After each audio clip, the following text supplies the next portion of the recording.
Everyone knows about streaming services like Netflix and Hulu. Is there really a need for cable television anymore?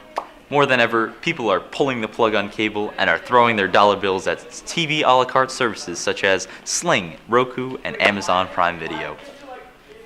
The CNBC All-American Economic Survey finds that the nation is living the American stream.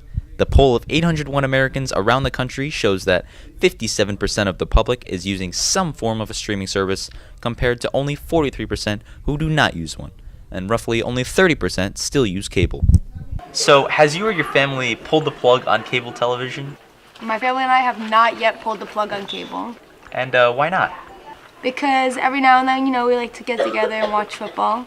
Okay, are there channels that you watch specifically on cable that are not on streaming services like Netflix or Hulu?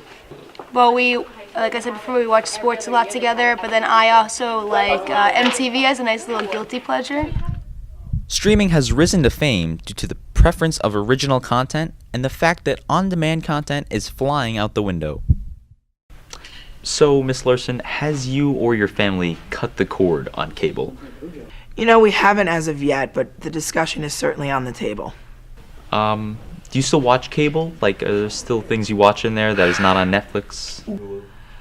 Unfortunately, yes, we are Game of Thrones fans, and we want to stay ahead of the curve and not suffer any spoiler alerts, so we are still hooked into cable.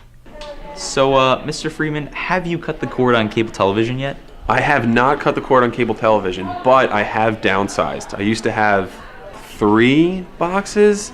Now I only have 1.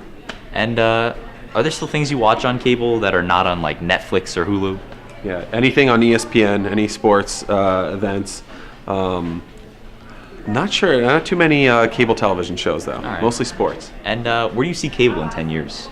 I see cable in a major problem. I see Facebook airing NFL games. I see other websites streaming it. I think they really need to change. All right, thank you.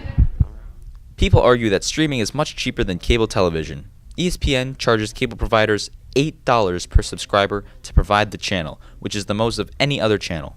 ESPN's counter-argument, however, is that the consumer is the reason why it is so expensive. They say, as the consumer demands more sports, ESPN demands the money to go out and purchase the rights to air more sports.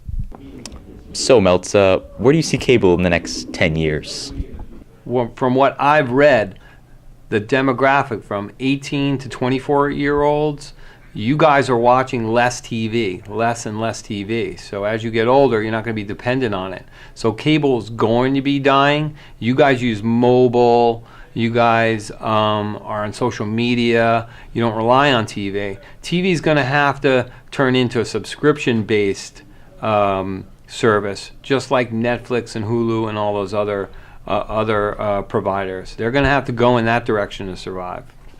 So, are you saying subscription-based services are how cable television is going to stay afloat and compete with streaming services? Right. So if you wanted Comedy Central, you wanted that channel still, then you would pay a subscription just to have that channel, Comedy Central or CNN. Despite the fact that people lean towards streaming, 1/3 of the country is still clinging to cable. Some people are afraid to cut the cord because they need their sports, and internet is typically bundled with traditional television. Streaming, however, looks to be the future thanks to its convenience, portability, and price. I'm Nick Barger, reporting from the Warrior Broadcast Center.